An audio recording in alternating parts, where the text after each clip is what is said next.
Hi everyone! Welcome to the Empath Tarot. It's another love reading, timeless and general. Take what resonates lang po. Maybe some part of the reading makaresonate kayo. Some part of it hindi. Totally makaresonate na parang kwento ninyo ito or hindi naman kaya. Tingnan po natin anong love connections, lessons in life, and guidance ang ating mababatid sa reading na ito. Okay.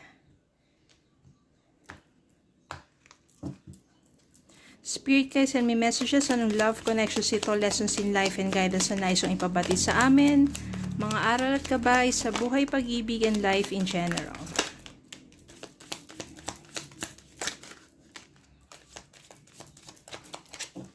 Okay, tingnan po natin ang mga mensaheng to.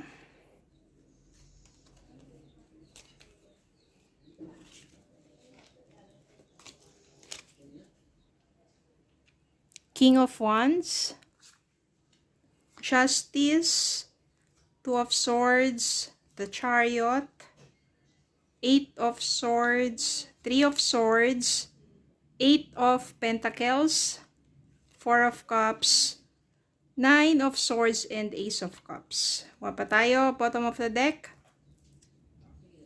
Five of Cups. Hingin natin dito yan. Yan.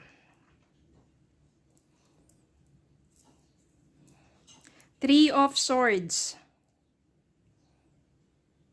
So, talaga malamang dito, meron kayong pinag-awayan ng person mo. Heartbreak. 3 beses sinaksak ang puso mo. Ibig sabihin, maari talaga naging matindi. And I can sense here na merong third party situation dito. Then, yun na rin yung naging dahilan kung bakit kayo nagkalayo ng person mo.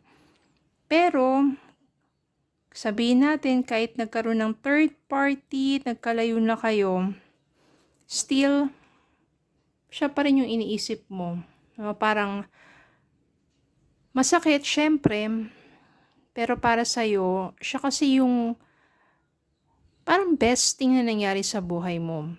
Nagkaroon lang talaga ng challenge sa relationship ninyo, which is the Chariot. Yung Chariot na yan naman, ibig sabihin niya malalagpasan nyo naman yung challenge na yun.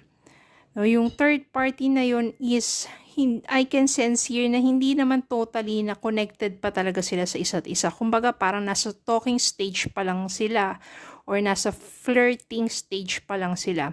Na totally na naging sila. No, pero dahil nga doon, syempre masakit, bakit niya ginagawa makipag-usap pa sa iba? Kayo nga, 'di ba? Na parang dapat maging loyal siya sa'yo. At hindi na niya dapat entertain ng mga ganong bagay. Bakit nakikipag-flirt pa siya sa iba? Diba? So, very, masakit din talaga para sa part mo yon. Siguro sinubukan mo yan, hiwalay na tayo or cool off, diba? Para makapag-isip-isip ka, pero siya pa rin talaga yung nasa isipan mo.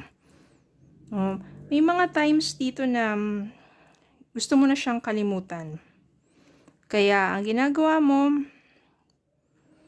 you're being patient, nagpo-focus ka na lang sa sarili mo, sa trabaho mo, at nagsusumikap ka na lang dito. Yan, nagsusumikap ka na lang, nagtatrabaho ka na lang, ini-enjoy mo na lang din yung sarili mo, no, being single. Then dumating dito yung time na maaring nagkausap kayo ng person mo.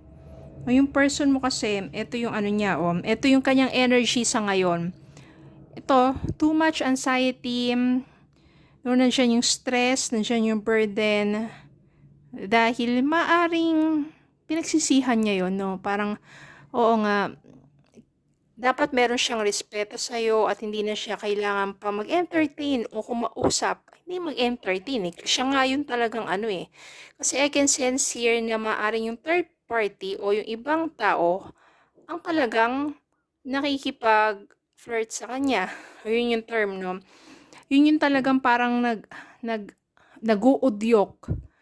No, yun yung nagpaparamdam nag-uudyok. At ang ginawa niya, siya naman is imbis na parang iwasan ay hinayaan niya lang. So, may kasalanan din siya doon. So, maaring na-realize na niya yon, may mga regrets na siya dito. feeling regrets, yan. At dahil nga nakipag-cool off or nakipag-break ka sa kanya, sobrang pinagsisisihan niya yon. Kasi mahal ka naman ng taong to Kaya nga nandito yung The Chariot kasi malalagpasan nyo yan. Dahil maaring lilipas yung panahon, hindi natin masasabi, months or even a year. Etong taong to sobrang nagsisisi. Dito, Five of Cups. So much sadness and regrets. Kung ikaw unti-unti na nakaka-move on, siya naman hindi. Dahil palagi kanyang iniisip.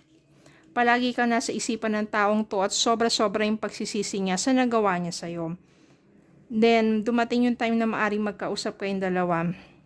No? Tapos sa inyong muling pag-uusap, nandito yung bumalik na naman sa iyo yung fear. Na parang bakit ganun? Dapat nagmo-move on na ako Moving forward na ako, kinakalimutan ko na siya. Bakit parang bumabalik na naman sa akin yung feelings ko para sa kanya? Natatrap na naman ako doon sa nakaraan. Nasaktan ako Pero bakit ganun? Ba't parang may feelings pa rin ako? Parang nandun pa rin ako. Parang nandun ka pa rin sa kanya. Kaya ngayon, nahihirapan ka sa decision mo in order for you to decide kung ano ba talaga. Just pray lang and ask for some signs and guidance. Kasi dito, ayan maybe yan Maybe babalikan mo ba siya? Or maybe hindi na talaga. Kaya nasa sayo yan. Diba? Mahirap na decision yan. And magkakaroon naman dito ng justice. Yung justice dito, ibig sabihin, magiging honest ka sa sarili mo na mahal mo pa naman talaga yung taong yun. Magiging honest din siya sa'yo. Para magkakaroon na ng life lessons. Yung pagkakamaling yun at inyong paghihiwalay, magkakaroon ng life lessons or relationship, yung karmic relationship na parang may mga natutunan kayong mahalagang lessons dun sa nangyaring yun. Kaya naman, yung person mo, eto na yan, haharap na sa'yo yan, na punong-puno ng sabihin natin, pagsusumikap na suyuin ka muli.